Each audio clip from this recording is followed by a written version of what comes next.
Taproot, conversations, wisdom, teachings, and practices from healing practitioners, spiritual teachers, change makers, and creatives to inspire you and nurture your mind, body, heart, and soul. I'm your host, Penny Rosenzweig, and this is a conversation episode where a special guest shares with me their wisdom, insight, and perspective from their work in the world and from their own life journey. If you enjoy these episodes, the best way you can support us is to head on over to Apple Podcasts and subscribe, rate, and review. And new for 2021, you can subscribe to our YouTube channel, the Taproot Podcast, and watch these episodes on video. And please, consider making a donation to support me as the creator of Taproot. This is a grassroots volunteer production, which is a labor of love, but does require many hours of editing and producing for each episode. For just the price of a cup of coffee, you can make a donation at buymeacoffee.com/Taproot. Your support really matters and is deeply appreciated. My guest today is Dr. Linda Levine, a seasoned chiropractor, homeopath, and energy medicine practitioner. In this episode, we discuss her experience as an intuitive channel, spiritual guide, and medium for over 30 years.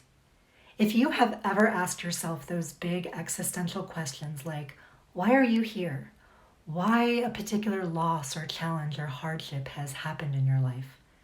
If you have ever been curious about the existence of past lives, spirit guides, extra-dimensional beings, or developing your own intuitive capacities, you are going to love this conversation. I first met Linda close to 20 years ago when I was newly on the spiritual path. My father had recently died, and I was looking for a way to connect with him to help me with the grief. That was only the beginning of many sessions over many years that really helped me begin to open up to understanding the bigger picture of my own soul's journey in this lifetime. So it was such a delight to have this conversation with Linda, to hear about her journey to becoming an intuitive guide with all of its gifts as well as its challenges, and to hear her perspective on who we really are as souls having a human experience, why we are here, how we can learn to raise our vibration and become more aligned with our soul's potential and purpose, and what we can learn by connecting with our guides that can help us to clarify challenging life issues, understand influences from past lifetimes, and deepen our understanding of our own patterns, behaviors, and even specific challenging relationship dynamics that are occurring in our present life.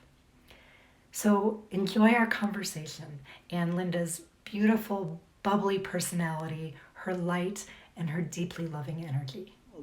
Well, thank you for doing this. Yeah, no, it was funny because I said, should I do anything to prepare? And I feel like, Linda, all you need to do is to show up and be you. And exactly. I thought, oh, that's easy. Okay, then that's all I'll do. I'm so excited to talk to you because I was trying to think of how long that we've known each other, but it's at least like it's been 20 years. Oh my God. With you, that you've been helping our family. And I was tracking like how much my paradigm about spirit and the world and the universe works, and how much that has grown in the past 20 years. I was thinking like the thing that when I first started coming to see you, my father had just died. And I just wanted to find a way to connect with him and to know that he was still there, and to start to grow trust in that growing awareness that, okay, we do survive after death, right? And that's kind of where it was for me. Yes. Yeah. But then all these other insights and messages started coming about the journey of my soul, which I hadn't even thought about. And that just blew the doors open for me about what's here and what's possible. I think that's so true for so many people, even in the work that I do with people as they excavate their wounds and try to do healing around that. It's this interesting capacity to like really allow themselves to feel the pain and be compassionate for it. But at the same time, people will say to me, someone said to me yesterday, would I change the fact that my brother died in a car accident when I was 17? And he said, no, I wouldn't change it, because I wouldn't be who I am, and I wouldn't be where I am today without it. And I think that's the perspective that can come from working with someone who channels the way that you do. Right, right. And that's such a gift. Yeah. Yeah. Yeah. Yeah. So I just want to start off and ask you, like, how would you describe what you do? Like, how would you describe channeling from your perspective? What is it about? Okay. So it's not that easy for me to describe, but what I can say is that when I allow myself to quiet my mind, and because I've practiced, it's like a practicing of anything, you're able to get there sooner. So for me, because I've practiced wanting to go to that field of all that is, when I quiet my mind and I allow myself to step back, Linda to step back, I kind of enter into this beautiful light and very expanded field of energy that, for me, in the upper right quadrant of my vision, in my inner vision, I see little film clips, I see little stories, and all of the stories are very connected to the person that's sitting before me. I always love to ask for why would somebody want to come to me? And so the intention for them to come to me allows me to start to plug into their vibration and their spirit guides, the guides that work with them. So I'm already connected to their energies. It's not really my energies, but when I channel for someone and I quiet my mind and I step back, I'm filled with them. I'm filled with the energies of them. I'm filled with the beings that work with them and the people in their ancestry that work with them and their vibrational depth. And so when I step back, I start to see things, and I get little symbols, and I get little stories, and I'm watching little film clips, and then I feel different emotions. And so for the channeling, it's almost like getting these messages telepathically in my mind's eye and feeling the lightness of my own ego, not to have to say something right or say something profound, but just take what I'm getting and be able to translate it as best as I can from that quietude that I'm in, and then articulate it. But it's a funny thing for me, because it's almost like when you walk into a classroom of kindergartners and you enter into that field and you match the energy of the little children. So your voice changes a little bit, or at least mine would. Some people treat little children as adults, like, hello, little Johnny, but I don't. I would say, hi, sweetheart. And so, or if you walked into a monastery and you feel that, oh my God, this is such a holy place and I want to speak quietly.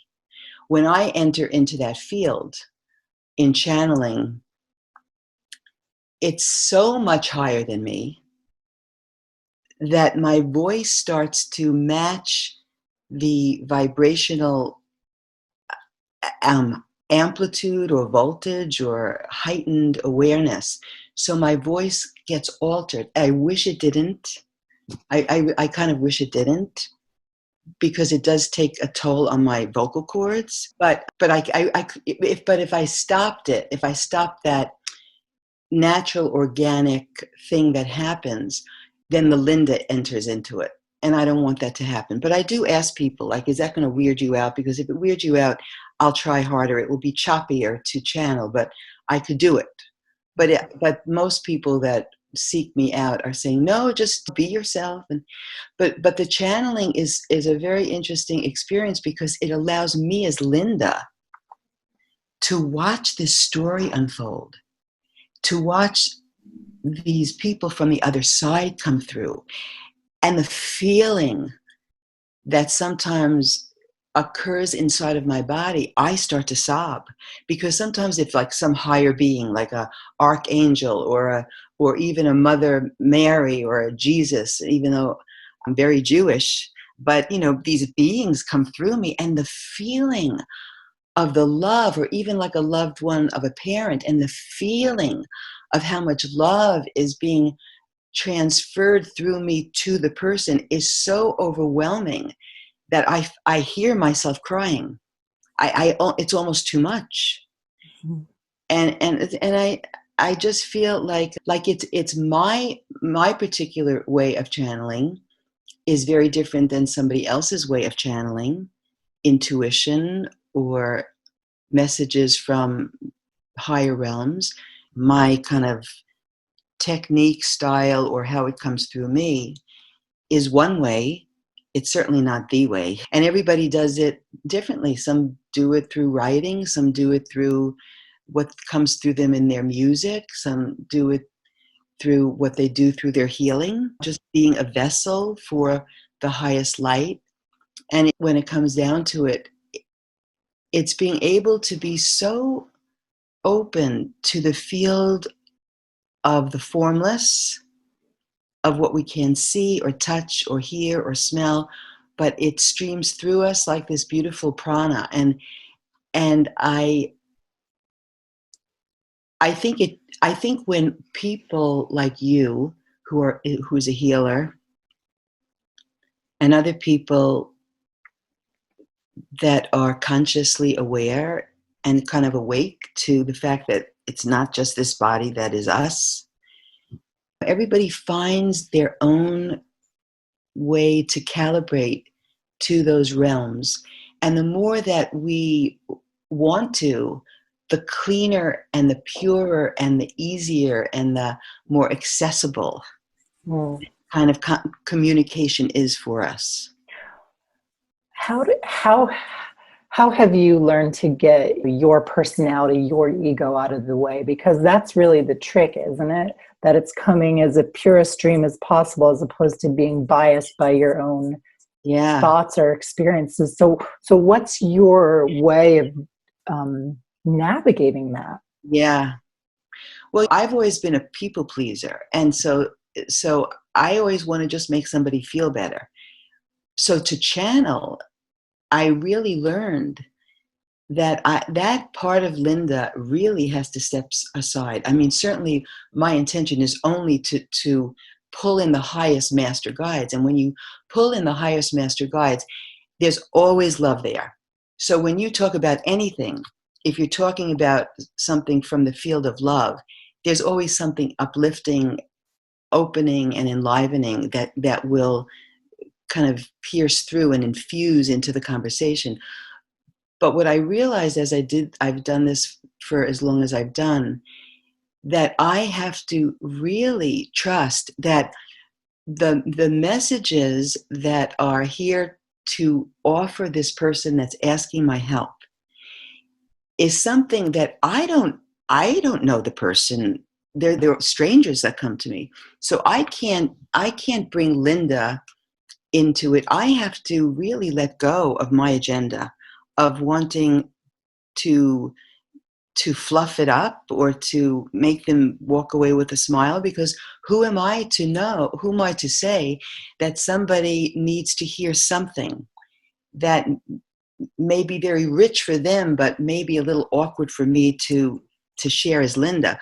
So what I've learned to do is to really to trust the beings, because I always say, may the highest, the absolute highest, most loving master guides, the teachers who teach the teachers, the masters who are instructing the masters, let them be the ones to gather around.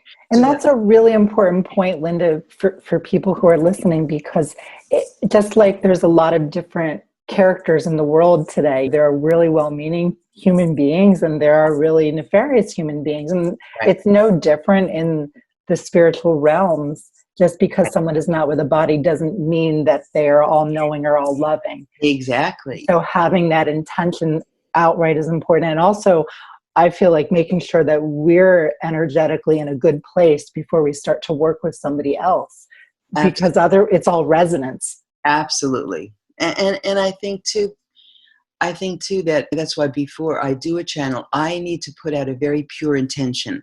It needs to be not just, okay, let's go channel. It's like, let me line my energy up, and let the person that's before me line her or his energy up. And let's put out what we really want to happen here.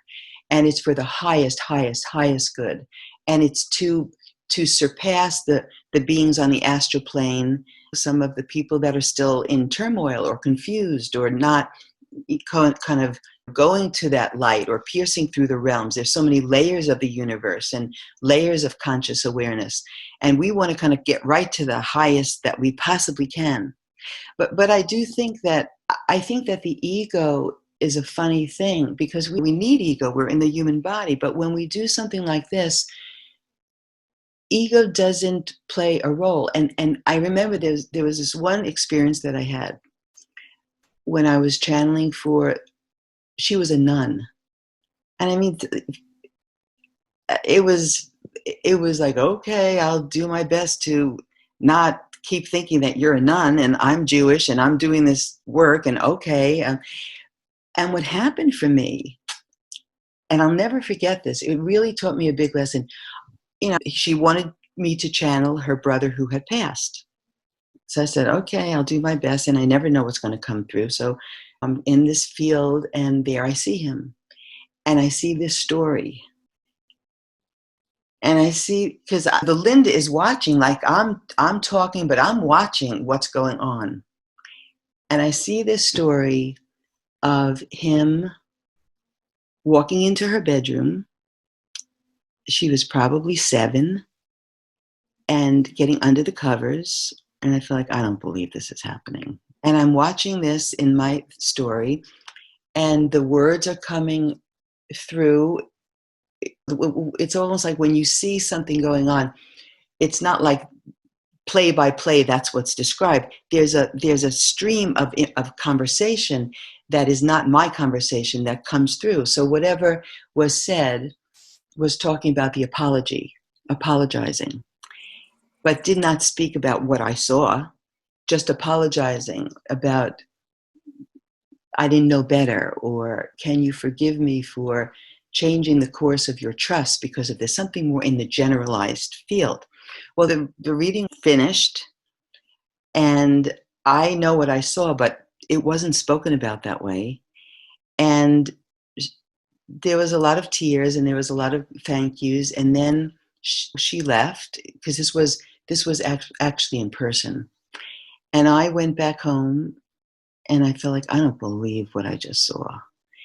And all of a sudden, my voice left me. I became I had no voice, like a laryngitis that came over me. I felt like, this is kind of weird.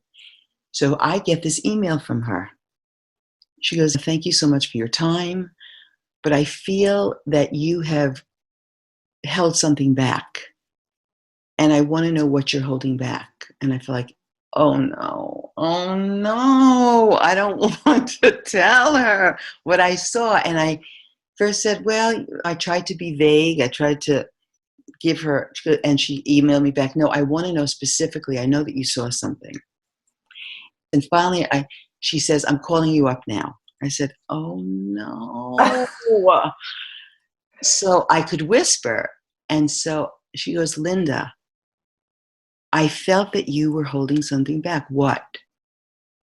And I said, well, I whispered, well, I saw your brother walking into your bedroom, and I saw him violate you. And I feel how absolutely mortified and sad he is about it. But I didn't want to, she says, you don't have to say anymore. She says, how could you know this? I've never told anyone. I've never told my mother. That's why I went to be a nun. And I've never told anyone this. I can't believe you're telling me this. And even now, as I'm talking to you, I'm all chilled here. And as soon as I finish the story, there goes my voice. Hi, hello. It was the wildest thing. And Wow. she was so grateful because she was validated that it wasn't in her crazy memory that she concocted something. It wasn't, but it morphed who she became. Yeah. And because the ego in me said, I'm not telling her that. That was my ego. That was Linda Yeah. saying, nope, But during that. that's an amazing story. But from a therapeutic perspective, I'd say you actually made the right choice in the moment, because unless a person remembers their own trauma like that, it's not such a good thing to say it, because it could re-trigger them. So Right. the way that unfolded, I think, was perfect. Well, I just felt like it was in my younger days of channeling, but I just felt like sometimes, is it helpful to Right. say what I see? I mean, Right. does that serve her? And I felt like the generality of what came through Right. was where the readiness, where I felt she was ready for that, but she Right. wasn't ready for what I saw until she was ready for what I saw. Until she was ready, and then she asked. Yeah. And so now it's not like I don't send it.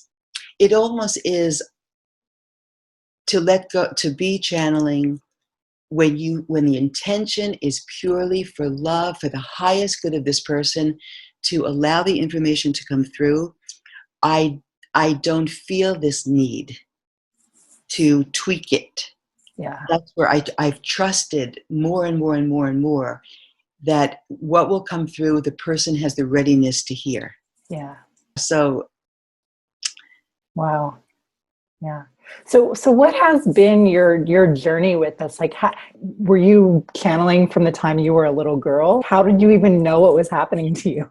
yeah, well, when I was little, when I was 10 and my father died, and I was like, I am done. I don't know what to do here. How could this happen?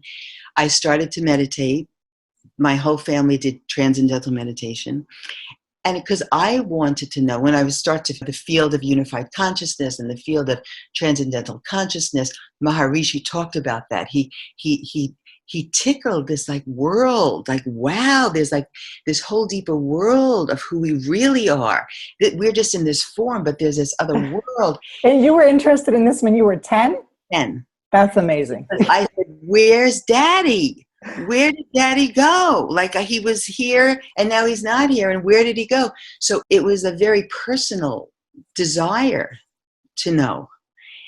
But when I went through the retreats, and I was young, I was very little, but I felt like I've done this before. This is really great. So your whole family would go on these meditation retreats? I was the only one who went on the retreats, but they would Oh. meditate. We would all meditate, but I was Okay. really into this. Yeah. And then when I was in the retreats, they had all these different trainings, and I'll never forget, they had this siddha training, and it was to become a siddha.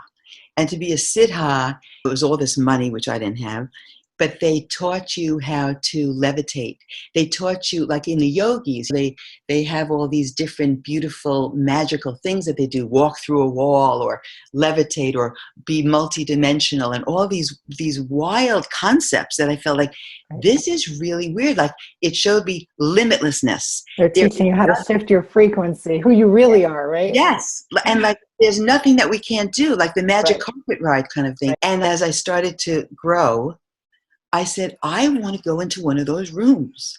And you couldn't. It was like only for the siddhas who took the training. But I felt like, I want to go into one of those rooms. And so because I meditated by that time for like, I don't know, by that time I was like 20 something. I said, could I just like sit in one of those rooms when there's no siddha training? And I walked into the room, and there was all these gym mats that were lining the walls and lining the floors. And I felt like, this is so interesting. So they let me in the room because I felt like there was no one else in there. And I sat in there, and I never did the siddha training.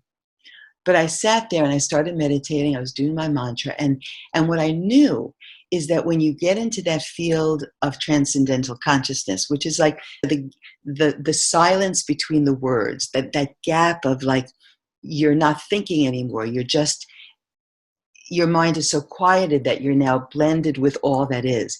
So I said to myself, okay, I'm going to meditate. I'm going to get to that really expanded, open vastness that are merging with this level of consciousness. And when I'm there, I'm going to say, I'd like to levitate. I'd like to fly. I'd like to lift. I'd like to do this. I'm ready to do this. And what would happen was all of a sudden my body would start shaking and shaking. And all of a sudden I felt like, because I'm like, okay, I'm safe. I'm open to this field. And I would feel myself rocking and rocking. All of a sudden I'm in the lotus position. I felt myself lift, bang, lift, bang. And it was like a leapfrog. I felt like, oh my God. Wow. This is so wild.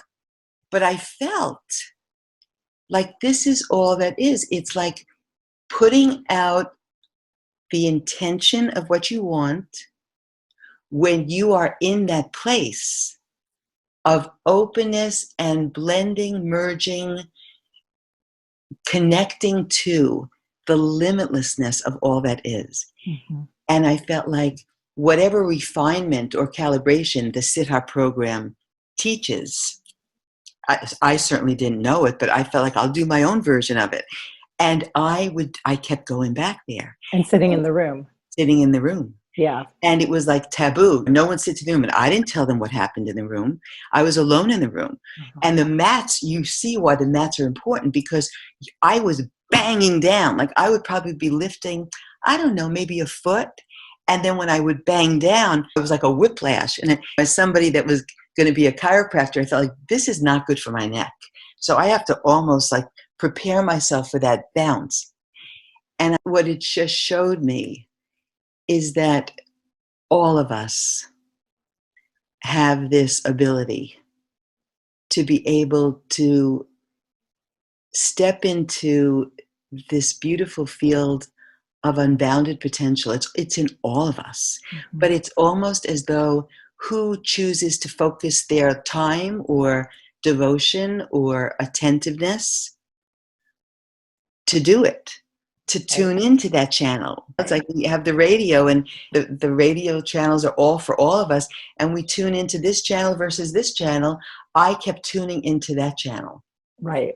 And by being in the room, Rupert Sheldrake is a scientist who started to explore what's called morphogenic fields, where when enough people gather with the same intention in one space, you actually create a kind Absolutely.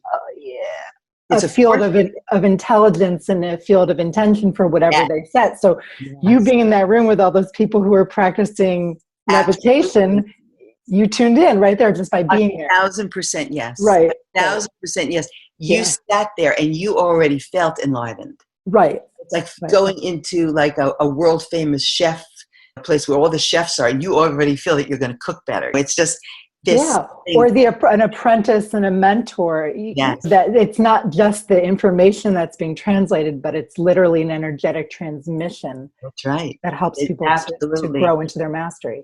Right. And you feel it in the body, and you feel the lightness, and you feel this just expansiveness of everything, anything that you could imagine in your mind. Wow. It's absolutely possible.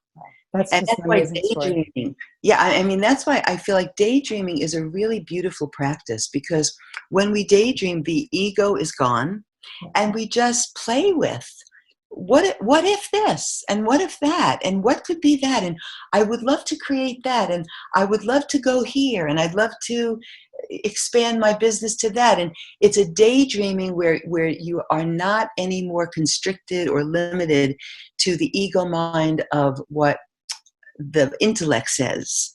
It's something that you bypass it. And I feel that when we meditate, we can tickle that plane and believe that everything, absolutely everything, is possible. Well, I think you're kind of touching on this idea of there's multiple realities, and there's multiple timelines and potentials for us that already exist. Mm-hmm. And it's when we put our attention on that with the daydream, and then we that helps to start to magnetize that potential toward us. And then when we start to really envision it and get excited about it and feel it as if it's already happened, we totally become a magnet and we draw that potential to us. And that's how we create. That's right. Yeah. Milk, and we want to milk.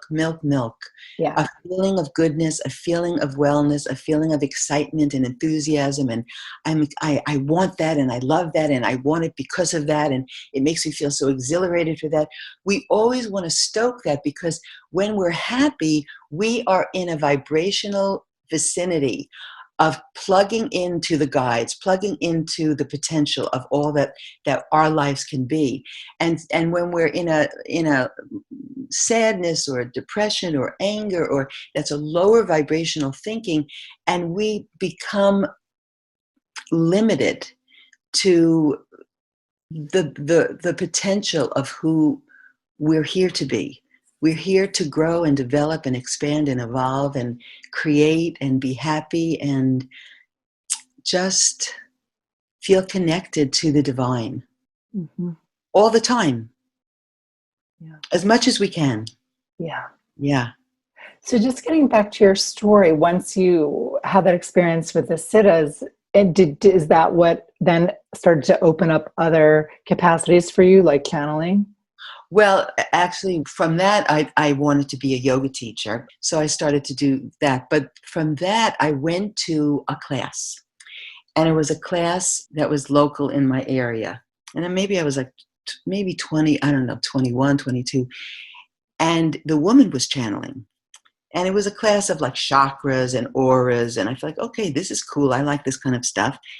And I sat in the class, and it was the first time I was exposed to channeling. And she was channeling, and she was very beautiful. But I sat there, and when she was channeling, I said to myself, and I'll never forget this moment, I felt like I could do that. Almost like it wasn't arrogance. It was more like, this isn't outside of my abilities. I could do that. But I let it go. And in the class, we would meditate. And I felt my body started to do these things. And I felt like, this is weird. My body started rocking. My body started kind of lifting. My muscles started fasciculating. And she came over to me, because we were all quiet. Our eyes were closed. But I felt my body doing these rocking things. And she came over to me and she said, "Why are you holding this back?" And I opened my eyes. I said, "Because I don't want to do it." And she left, and the class was like 10 weeks. And the more that I was in that field of the channeling, I said, okay, this is kind of interesting. So I went down in my basement by myself. I left the class, and I said, okay, I'm by myself. The doors are closed. And I said, okay, I'm willing to do this. And I just meditated, and I gave myself permission. And all of a sudden, I heard this really low voice of this like old, ancient, manly Indian voice come through. And I felt like, this is so weird. I can't even stand it. But it was talking to me. Even like talking about it, I feel kind of like chilled, because it was very bizarre. And the sound that came out of me was so much not me. I was a singer. I like pretty sounds. This wasn't a pretty sound. It was like, oh, how old are you? But I started to practice being able to be comfortable. And then what I would find is that my good friends said, I would tell them about it. They said, could you do it for us? And I felt like, I guess, I'll try. And then when I was with them, a beautiful voice came through. A lovely sound came through. And then I did it for someone else, and a very different voice came through. So I realized that when I was doing it, I was calibrating to their guides, not mine. And it started to be curious for me. And it started to help people. And it started to say things that were actually very deeply healing for people. So I said, I guess that this is one of the ways that I can be of help. So I got more receptive to doing it. And And so then, you had to keep getting feedback from people to say, oh my gosh, what you said really was yes, true. And how could you know that? Or this really helped me, this piece of information or insight. right, And so you built up a trust over time. right. And I think Yeah. the weirdest thing that ever happened to me in the very beginning, again, I'm saying I'm Jewish, and Jewish people, they don't think about Jesus as anything other than a beautiful, like Buddha, beautiful healer, teacher. And one time I was doing, and this is again a circle of friends, and I was in the circle, and all of a sudden I was like hit, like it was like something hit me as hard and as deep and as powerfully, like it was this powerful light of love that made me stop breathing. And I saw this being, and because I know enough of what Jesus looks like in churches, I felt like, you've got to be kidding me. It was, and I'll never forget, it filled my cheeks, it filled my fingers, it filled me with such a feeling of, this is what it feels like when pure love, unconditional love, God's love. It was more that the reverence, the absolute respect and ownership of what Jesus felt like and what he was saying through me was life-changing for me. And then I understood that when you step into this field of openness, you really are inviting in beautiful, beautiful, loving entities, energies, beings, archangels, beings from other galaxies, to be able to speak through you. And that experience gave me a very deep respect, first of all, for Jesus, but also for being able to align with such a pure intention of why you're doing this. Not doing this because it's cool and it's groovy, and then you're part of the class of, I'm a healer, I'm a channeler, I'm a psychic, I'm a That's medium. ego. That's Yeah, ego. exactly. And honestly, when people say, what are you? I don't want to label that I'm a this, I'm a that, I'm a this and that. I am Linda that's doing the best I can to be there for someone else with an open heart, with an open mind, without any ulterior motives other than to help and to allow myself to be the vessel of the highest, purest, most beautiful love for the highest good of the other person. That's beautiful, Linda. And it's true, like whether you're sitting with someone in channeling or probably whether you're in your office as a chiropractor doing an adjustment, right? Or sitting across from a friend or a family member and just having a conversation.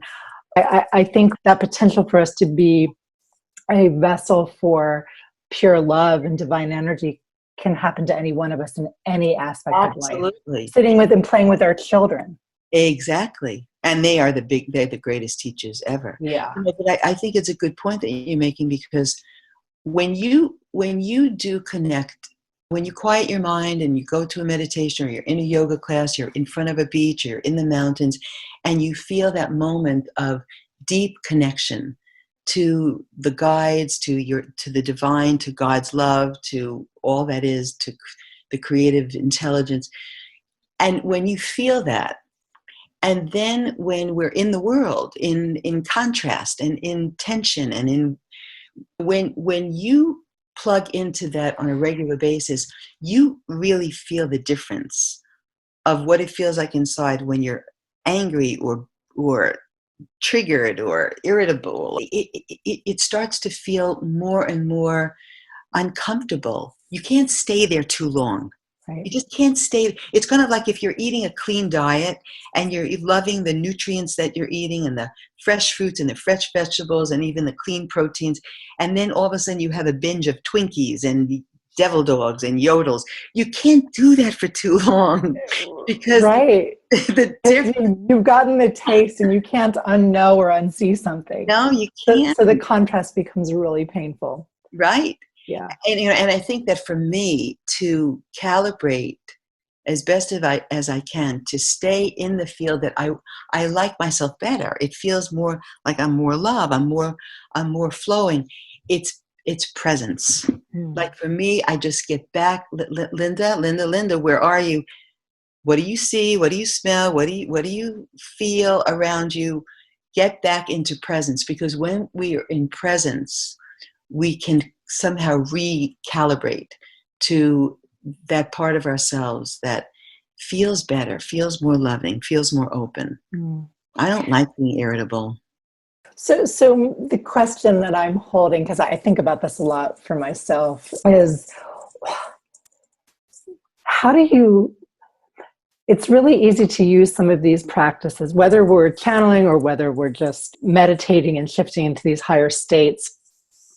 It's really easy to use them as a way to escape the life that we're in. And so in your experience, how do you balance those two things? Like, I'm in a human body, I'm living on the earth, I'm living in my life, and I need to be in my life in a certain way. And at the same time, I'm also aware that I am this divine being. I'm this being of light and a human. And how do you live in both places without trying to completely escape it all the time? Yeah. It's not like I don't have the myriad of emotions that other people have, and I have them a lot. But I think that I've trained myself. It's not an escape so much when I channel. It's more like connecting to the true essence of my nature, because I connect to my inner being. This is who I really am. Love. It's love. It's like I'm love. So what I try to do is, even when I feel irritable or disappointed or shifted or triggered or whatever the human emotions are, I catch it, I notice it, I'm conscious of it, and then I do the best that I can to raise that vibration to something that feels better. I want to feel good. I mean, the bottom line is I want to feel good. I want to feel happy. I want to feel at peace. I don't want to feel agitation. I want to feel equanimity. So I try to reach for things and reach for thoughts and reach for interpretations of framing things. And how could I look at what's going on from something more expanded so it feels better inside of me? Mm-hmm. And so I'm constantly trying to reconfigure what is around me through the lenses of source energy, through the lenses of love, through the lenses of trust, and through the grace and the hope and the prayer that all is well, and that my own life, the life of people that I love, the world, the planet, somehow is awakening and elevating and expanding and growing, and just waking up to who each of us are and the collective. And so I think it's just kind of trying to walk the path of being able to see things through the eyes of source. And it just feels better for me, because I don't like being sad. I don't like it. I don't like being angry. It certainly arises in me. I'm no Dalai Lama. It arises. I notice it. I hear myself. I feel it. And I feel like, okay, this is not sustainable for me to energize this vibration. It just doesn't feels not good. So I reach for things. And usually I go out in nature. I see something beautiful. I listen to the birds. I watch the ocean waves. I just think in myself, okay, somebody just hurt my feelings. What would love do? What would love do? What would love do? What would love do? And all of a sudden I start to soften my story about how that he shouldn't have said that, or she shouldn't have done that. And what would love do? Okay, it's not about me. It's about their process. And I somehow interpret it differently so it feels better. Mm-hmm. Yeah. Yeah. Yeah.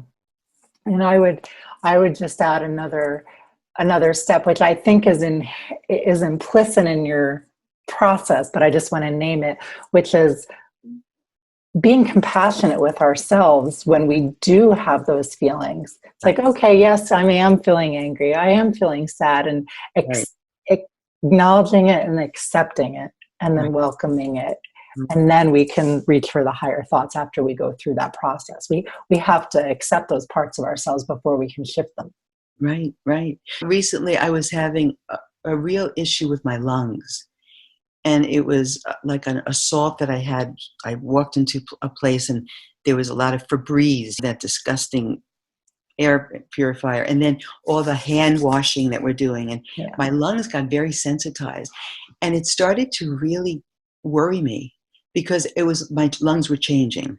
Yeah. And it felt like, do I have like this? Do I have that? Do I have this? Do I have that? And although I was doing all of the things that you do to responsibly address that something's going on physically, all of those things, I'm very aware of being proactive, but I looked at it energetically, right? I look at the lungs are grief. What do we breathe in? What do we breathe out? How much do we take in? How much do we exert? And I looked at it, the language that I live by is also the language of metaphors of the chakras.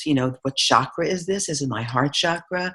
And I found myself through my own physical symptoms having to really walk the path of what it feels like, first of all, to be anxiety driven. I mean, I'm worried about myself here. Like what's going on with me? Mm-hmm. So working through anxiety, working through the compassion when I think about the heart chakra, when I think about my lungs, when I think about how much I give outwardly, Mm-hmm. the breath outwardly, my voice outwardly, and how much I need to take in. So it has been, and it still is, a very beautiful process for me to reel it back in, maybe talk a little less, maybe give a little bit less, maybe breathe a little bit more.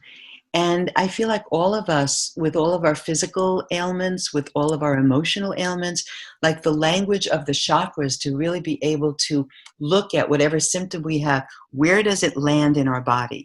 Mm-hmm. And how can we take it as a beautiful teacher and something here for us, a little nudge, a little poke, a little something that's being asked of us, so that instead of me driving the mind of, oh no, something is wrong, I would feel like, okay, so what is it here for me to really embrace and invite in, consider, and maybe shift a little bit here?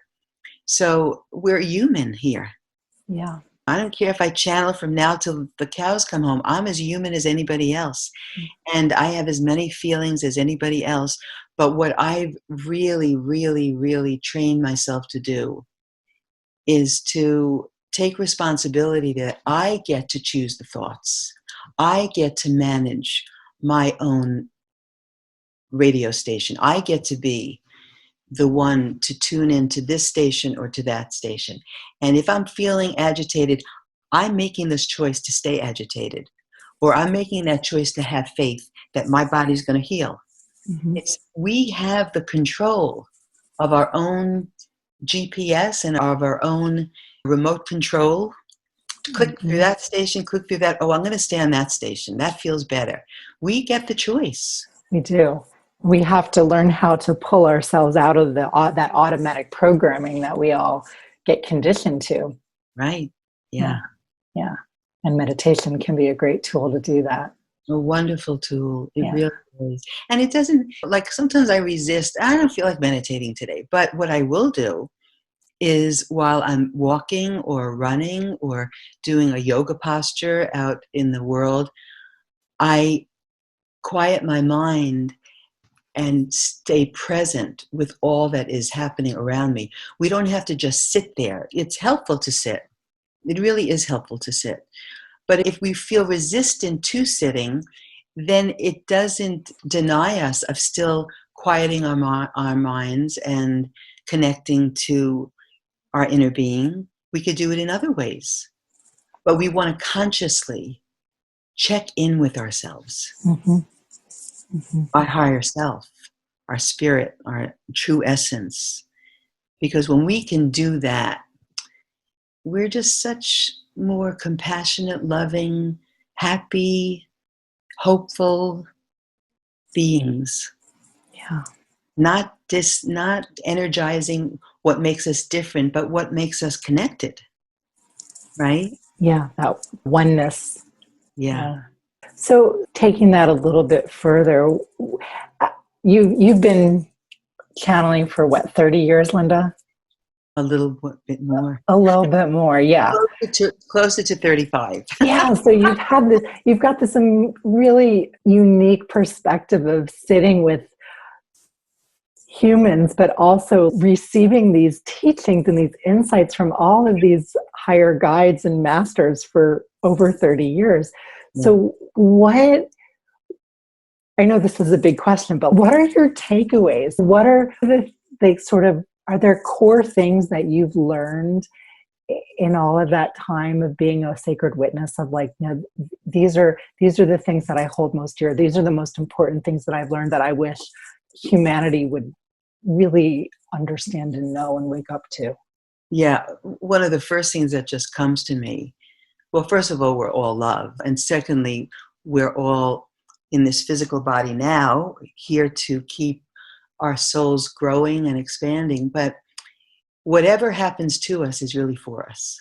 Huh. Every single thing, no matter if it's fun or traumatic, every single thing that happens to us has a divine reason behind it, has some deep intention for the expansiveness of our souls, whether we're clearing up a karma, whether we're assigned to a certain soul's assignment that we're needing to look at dissonance or look at unbounded potential or look at scarcity or look at abundance or look whatever it is, everything that's happening in our lives, we are wanting to see it as though it's for us. It's for us. We're no victims.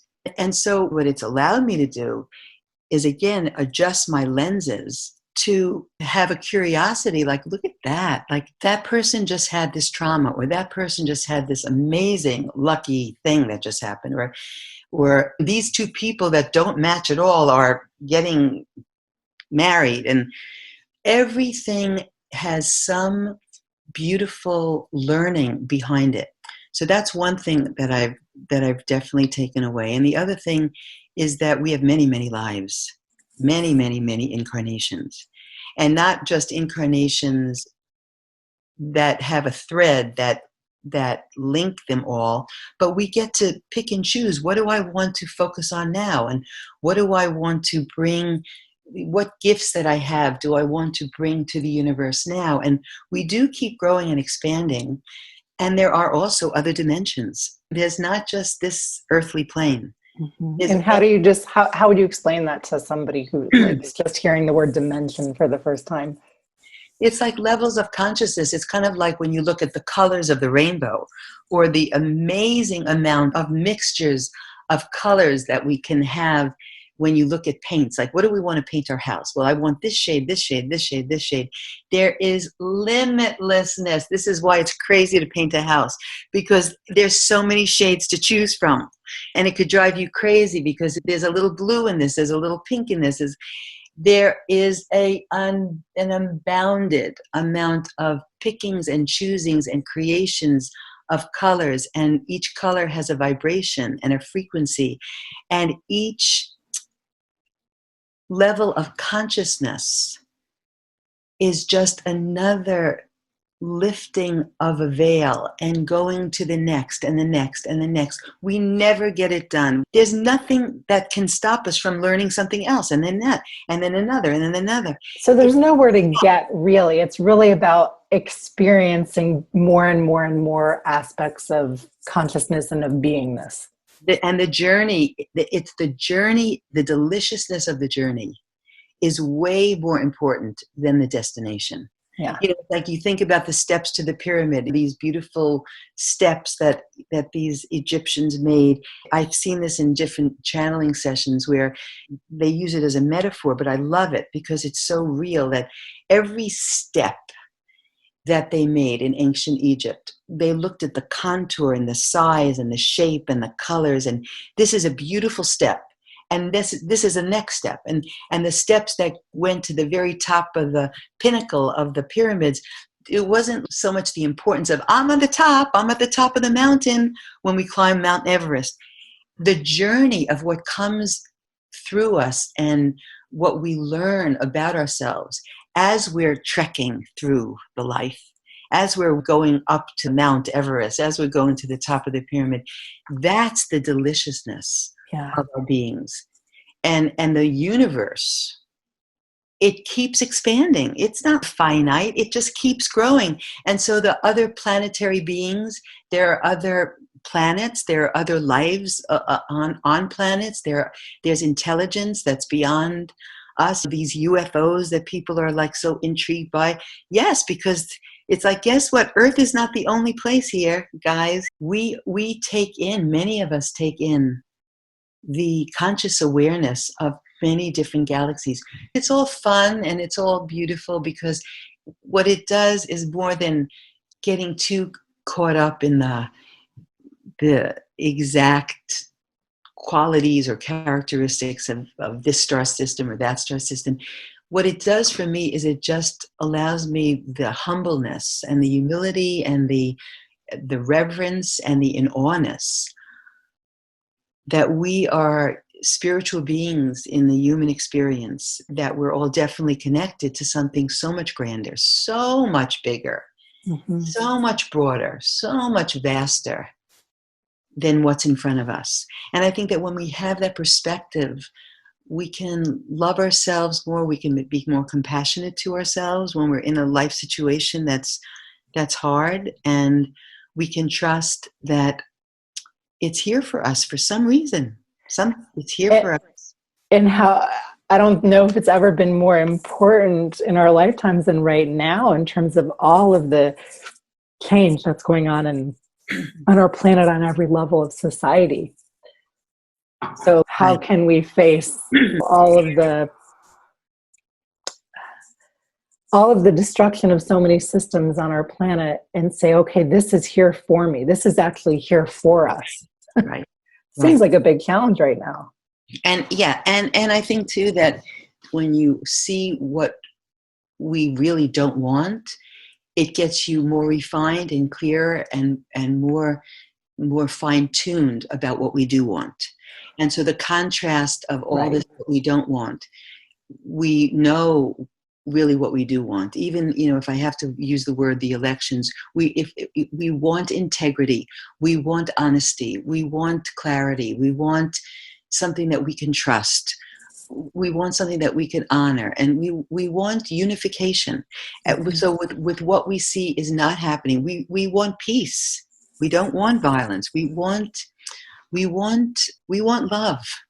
That's what we want. So even in this time of unrest, it's getting clearer and clearer to all of us what we really do want. And so I trust that it will all work out. It will all be okay.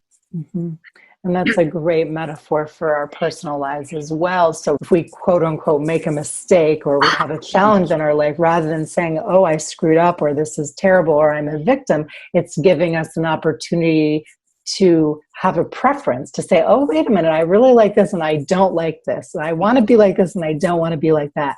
And that's just as valuable as the joyful experiences. Right. Yeah. It's not anything other than we all have something to teach each other. We all have something to teach each other. Nobody's better, higher. We all have something to offer, to give, to show, to inspire, to, in the presence of another, to let us look at something in ourselves. So it's like we all have our part. We all matter. Yeah. Every one of us is a cooperative component of this beautiful tapestry of the world and of the planet and of the universe. And we just all do the best that we can, like doing the best that we can to love, ask what would love do, compassion for ourselves, compassion for others, believing in ourselves, believing in the higher good, and just being as happy and just as aligned as we can to our deepest true identity, which is our inner being. Unconditionally aligned with all that we are, unconditionally aligned with our true self, no matter what the conditions are outside. And coming back to that, I feel like when we light that up, we really help to kind of have that rippling effect to the world.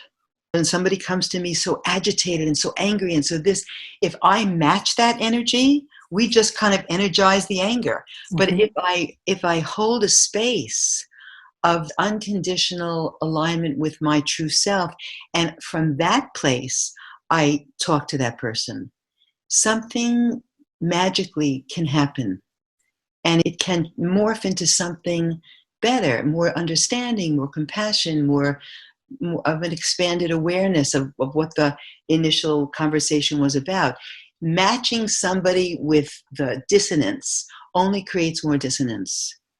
So let's choose the melodies of love. Let's sing the song of love. And it's not Pollyanna. It's just that we have to start from where we are to try to make the world the way we want it to be. So we start with ourselves. Yes. Right? Yeah. Yes, absolutely. Right. Yeah. So if somebody is interested in having a session with you and learning about, okay, what I feel like what you said a few minutes ago about learning that life is here for us, that's one of the biggest insights, the biggest ahas that have come to me through sessions that I've done with you. And I've sent many of my clients to you, and it's had the same effect. So if somebody is wanting to explore their life on that level, how do they get in touch with you?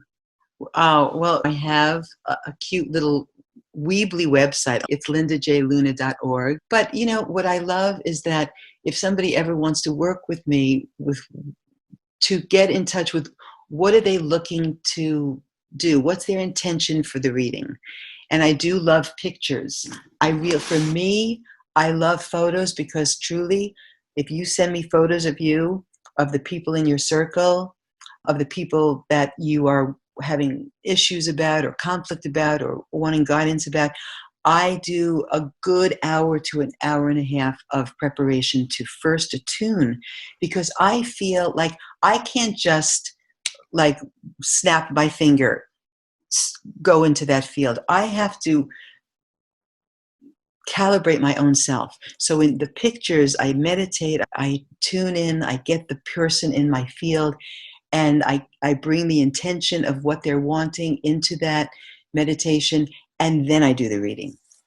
So I'm happy to do that. I love doing it. It gives me great joy. I never know what's going to come out. And I always say, if something does not resonate, it's because I got it wrong. I'm doing the best I can to pull this information through me, but this is not science. This is I'm just doing the best I can. So if something resonates, because it lights you up, truth lights us up, and you keep that. So anyway, I'll do the best I can. I'm just here to help. Right? Yeah. Love you, sweetheart. Thank you so much. Love you. Fun. Thank you for joining Linda and me in our conversation today. You can learn more about Linda and her channeling sessions at lindajluna.org. If you enjoyed this episode, the best way you can support this work is to subscribe, rate, and leave us a review on Apple Podcasts, or subscribe to the Taproot Podcast YouTube channel. And please consider supporting me as the creator, editor, and producer of this show by making a donation for just the cost of a cup of coffee at buymeacoffee.com/Taproot. Thank you so very much.